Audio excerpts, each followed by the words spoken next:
सुप्रभात विद्यार्थियों जैसा कि मैंने आपको बताया, रीट अध्यापक पात्रता परीक्षा और उस रीट के अंदर जिन्होंने भाषा सेकंड ग्रुप में क्या लिया है, वे हिंदी को लिया है। और साथ साथ में शिक्षण वीडियो संबंधित वीडियो मैं अपने चैनल यूट्यूब पे अपलोड कर रहा हूँ जैसे जैसे मुझे समय मिलता है। विद्यार्थियों, हिंदी की शिक्षण वीडियो के अंदर सबसे पहले बताया था मैंने अनुकरण विधि के बारे में।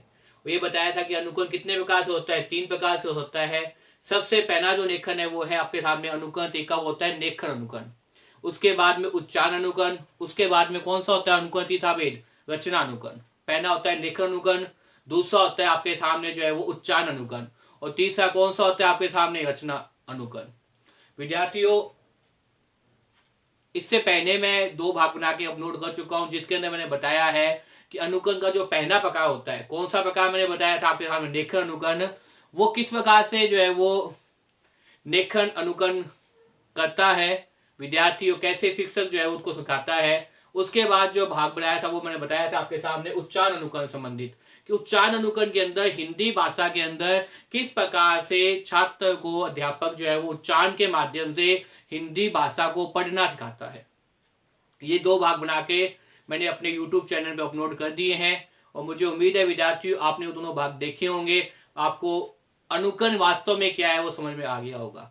विद्यार्थियों, आज बताऊंगा आपको उच्चारण अनुकरण के अंदर कि अंग्रेजी भाषा के अंदर किस प्रकार से अध्यापक क्या करता है, भाई अंग्रेजी का अनुकरण करना बच्चों को सिखाता है। विद्यार्थियों, जैसा कि मैं आपको बताता हूँ कि मेरे द्वारा बनाई हुई वीडियो अगर आपको पसंद आए, लाइक कीजिए, शेयर कीजिए, कमेंट अवश्य कीजिए विद्यार्थियों। इसके साथ विद्यार्थियों, जिन भी विद्यार्थियों ने अब तक भी मेरे चैनल को सब्सक्राइब नहीं किया वो सब्सक्राइब कर लीजिए, ताकि तुरंत घंटी का बटन दबाने के बाद में तुरंत जैसे ही मैं अपना यूट्यूब चैनल जो मैं हिंदी का उसमें वीडियो अपलोड करूंगा वैसे ही क्या मिल जाएगी, आपको नोटिफिकेशन मिल जाएगा, आपको सूचना मिल जाएगी कि आप जो है वो अपनी ईट की तैयारी को जिस प्रकार से आप तैयारी कर रहे हैं उसको आगे वीडियो देख के वो अच्छी तरह तैयारी कर पाएंगे। विद्यार्थियों के साथ साथ जो भी वीडियो बनाता हूँ उसके अंदर मैं कहता हूँ कि आप कैसे भी लिखाई के अंदर लिखना शुरू कर दीजिए। जितनी बार आप लिखेंगे चीजों को उतनी बार क्या है जल्दी याद होती है, क्योंकि लिखी हुई चीज व्यक्ति कभी नहीं भूलता। वीडियो देखने के साथ साथ आप भी जो है वो नोट करने का प्रयास कीजिए। देखिए विद्यार्थियों, उच्चारण अनुकरण। उच्चारण अनुकरण के पहले भाग में बताया था किस प्रकार से जब एक छात्र जो है वो लिखना सीख जाता है उसके बाद में उसका मन क्या करता है, लिखे हुए शब्द को उच्चारित करने का।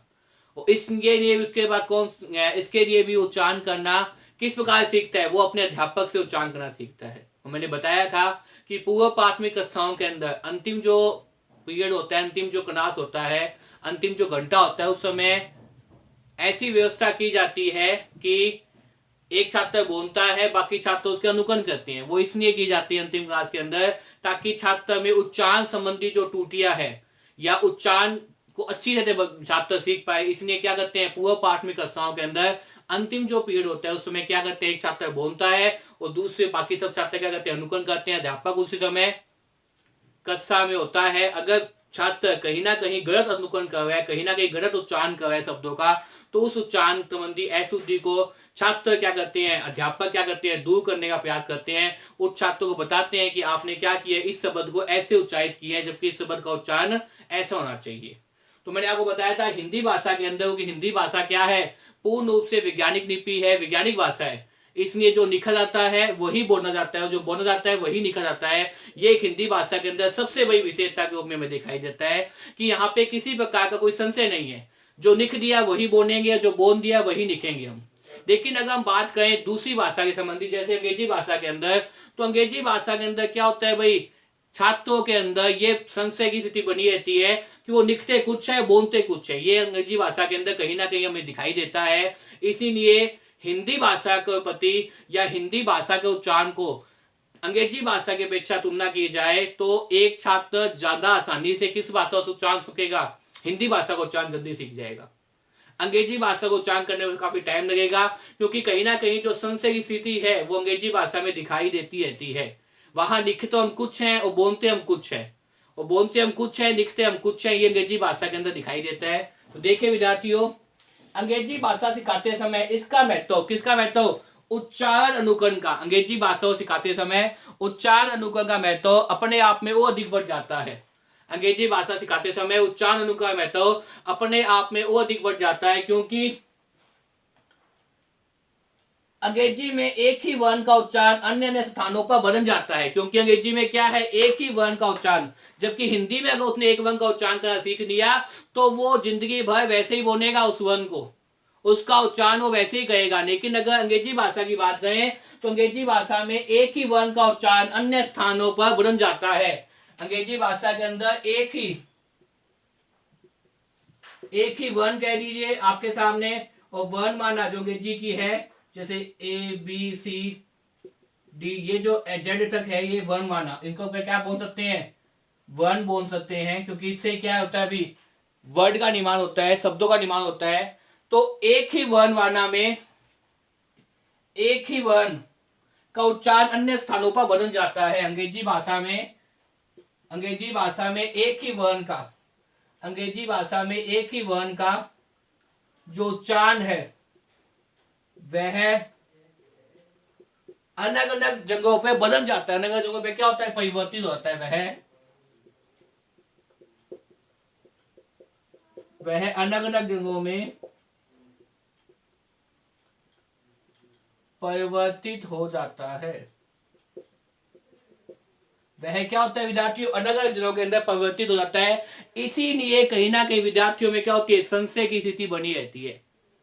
जिस प्रकार से हम क्या करते हैं, कट में कह सकते हैं अपने, जैसे मानो एक शब्द आपके सामने में लिखूं अंग्रेजी भाषा के अंदर, उसमें देखिए एक ही वर्ण तो एक ही है, लेकिन अगर हम बात करें उस वर्ण के अंदर जब उसका उच्चारण करते हैं तो उच्चारण करते समय कंडीशन के हिसाब से क्या है, वर्ण का उच्चारण क्या होता है भाई, परिवर्तित हो जाता है। शब्द के अनुसार क्या है, वर्ण परिवर्तित हो जाता है। जैसे मैं बात करूं आपके सामने, इस कट की बात करूं, इसमें आपने क्या है, यू है, इसमें क्या है, कट की बात करूं तो यू का उच्चारण क्या होता है, ए के रूप में होता है। यू का उच्चारण क्या होता है, ए के रूप में होता है। लेकिन अगर मैं इसी को ऐसे लिख दूं पुट, तो यू का उच्चारण इसमें तो क्या है भाई, ए के रूप में हुआ है, इसमें क्या हुआ है भाई, ऊ के रूप में हुआ है। किसका उच्चारण भाई, यू का उच्चारण। कट में यू के रूप में आता है, ए के रूप में आता है। और पुट में यू की ध्वनि कैसे दिखाई दे रही है आपको, ऊ के रूप में दिखाई दे रही है। इसमें तो क्या है भाई, ए के रूप में है, इसमें क्या है भाई, ऊ के रूप में है। तो इस प्रकार से क्या है, कई ऐसे वर्ड है अंग्रेजी भाषा के अंदर जहां अध्यापक को ज्यादा ध्यान देना पड़ता है कक्षा के अंदर कि छात्र जो है वो अंग्रेजी भाषा के शब्दों का उच्चारण सही ढंग से करे। क्योंकि आपके सामने में बताया अंग्रेजी भाषा के अंदर एक ही वर्ण जो है वो उच्चारण, अंग्रेजी भाषा के अंदर एक ही वर्ण का उच्चारण अलग अलग स्थानों पर अलग अलग प्रकार से किया जाता है। जैसे कट के अंदर यू की ध्वनि कैसी आई है, ए की ध्वनि आ रही है। लेकिन जैसे इसी बार लिखा हमने पुट के अंदर यू की ध्वनि कैसे आ रही है भाई, ऊ के रूप में आ रही है। तो इस प्रकार से ऐसे अंग्रेजी शब्द अंग्रेजी भाषा के अंदर, क्योंकि अंग्रेजी भाषा के अंदर जो लिखा जाता है वो कभी भी नहीं बोला जाता, और जो बोला जाता है वो कभी भी नहीं लिखा जाता। कुछ संशय की स्थिति बनी रहती है। इसलिए अंग्रेजी के अध्यापक को जब छात्र को अंग्रेजी के वर्णों का उच्चारण करना सिखाता है, अंग्रेजी के वर्डों का उच्चारण करना सिखाता है, तो ज्यादा ध्यान देने की आवश्यकता होती है। तो इस प्रकार से विद्यार्थियों आपने देखा कि उच्चारण अनुकरण के अंदर, चाहे वो हिंदी भाषा की बात हो, चाहे अंग्रेजी भाषा की बात हो, चाहे वो अन्य किसी भाषा की बात हो, उच्चारण अनुकरण के अंदर सबसे महत्वपूर्ण बात यह है कि जो विद्यार्थी है, जो छात्र है, वो किसका अनुकरण करते हैं, अपने अध्यापक का अनुकरण करते हैं। और धीरे धीरे अध्यापक का दायित्व होता है, जैसे छोटी कक्षाओं के अंदर होता है कि जब अध्यापक बोलता है उसके पीछे भी क्या है, छात्र भी उस शब्द का, उस वर्ण का उच्चारण करते हैं। जैसे जैसे वो उच्चारण करते रहेंगे वैसे वैसे उन्हें वर्णों का उच्चारण आता रहेगा। इस प्रकार से वो धीरे धीरे वर्णों का उच्चारण करना सीखेंगे, और वर्णों को मिलाकर वो शब्दों का उच्चारण करना सीख जाएंगे, और शब्दों को मिलाकर वो वाक्य उच्चारण करना सीख जाएंगे। इसी प्रकार की जो क्रियाविधि होती है, इस प्रकार का जो अध्यापक बच्चों को सिखाने के लिए जो विधि का उपयोग करता है, जिस मेथड का उपयोग करता है, उसी मेथड को हम क्या कहते हैं, उच्चारण अनुकरण कहते हैं। क्या कहते हैं विद्यार्थियों, उच्चारण अनुकरण। विद्यार्थियों मुझे उम्मीद है इस वीडियो के माध्यम से आपने उच्चारण अनुकरण समझ में आ गया होगा।